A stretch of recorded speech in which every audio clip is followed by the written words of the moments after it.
All right, let's talk about what I've been playing. Let me change the screen. So, this is going to be very interesting.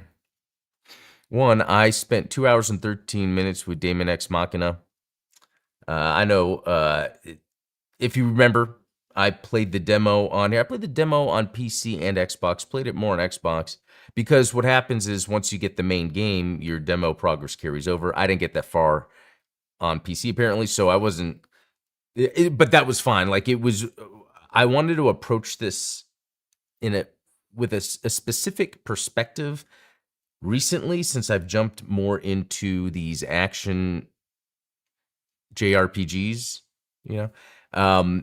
I've realized there's a lot of similarities. There's like a baseline formula that it's not just a JRPG, but it's in gaming in general. I don't know how much of it is intentional design. I don't know how much of it is just the culmination of what people tend to enjoy in games. But I can play Daemon X Machina, Visions of Mana, Xenoblade, Breath of the Wild, um, and they're all pretty much the same thing to different degrees, but it's about exploring and then whatever the combat system is. And I really like Daemon X Machina. It's actually really fun. I don't. There's not too much more to say about it though, because it's still very basic in everything I'm doing.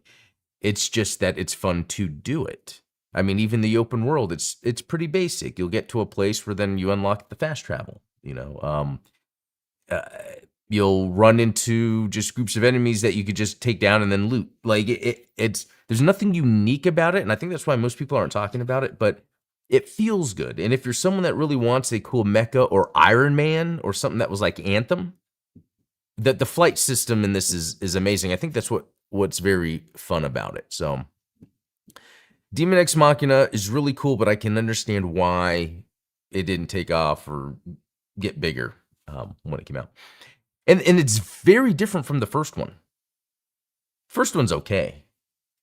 That's more mech-like, but not open world. All right, Visions of Mana, just wanted to play some more. This is a very straightforward and easy game, so it's like you never get stuck necessarily. Maybe some of the bosses are a little more action-oriented and probably are a little more difficult, and you can die. But you're going to just keep going. And that's why I've easily got 6 hours over this was like 2 weekends. I don't think I played it as much last weekend, but it was like the weekend before, something like that, where I really heavily got into it, and then I stopped for a little bit. Because again, it's open world to a degree. Just there's this exploration, you run into enemies, you fight the enemies using its combat system, move on. I think if I was going to say, so Daemon X Machina excels at its flight combat, or flight in general.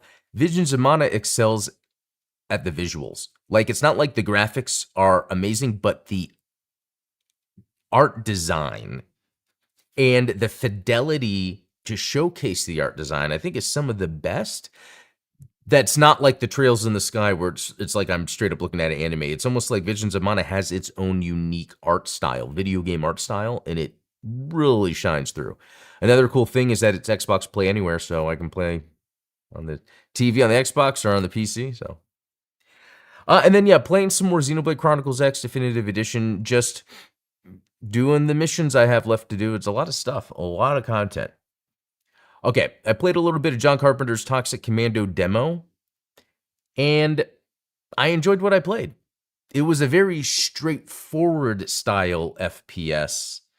Not something where there's like specific mechanics to do this or that, with, glory kills or something. It was really straightforward. And I think I enjoyed that concept because you were moving at a relative pace, considering there's like the downtime to refuel your vehicle. Some of the vehicle stuff I was doing was pretty fun. And it seemed like it worked perfectly fine as a single player game. So I could see myself playing this just to go through in single player, even though it's made to be 4-player co-op,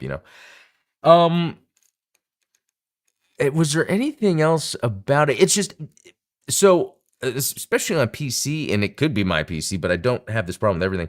The load times were pretty crazy. Like almost actually the last loading screen that I was waiting for, I remember that's when I just Alt F4. I was like, I played enough. I'll Alt F4.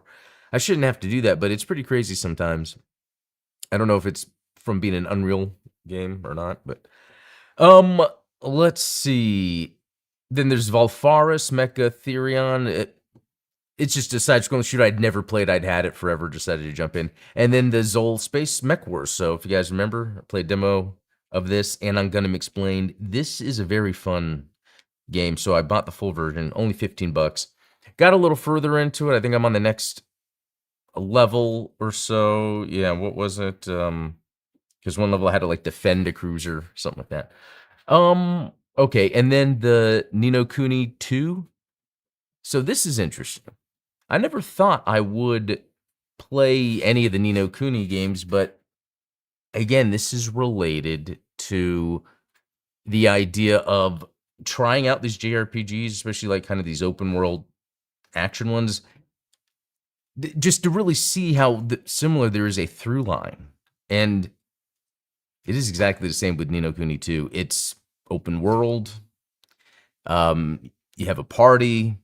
It has real-time combat, which is interesting. It's done in like zones or what do you call it? Sequences. You run into the enemy and then you're in a battle arena, right? That you fight in. But it's real-time combat and it's really cool. So yeah, I played 2 hours, 27 minutes. Again, like it's very similar to Visions of Mana, where there's big exploration zones, but then you're constantly moving forward to a new area that looks cool, And it has real-time combat. The combat in Ni no Kuni 2 is real-time. So it has been interesting jumping into these various JRPGs and really discovering, and maybe it's just the modern take on them, is they're really just kind of a convergence of a ton of different gameplay mechanics that I think consciously as gamers we all kind of fall into, and I think open world is just one of those. But hey, let me go to chat. I haven't checked chat. I'll try.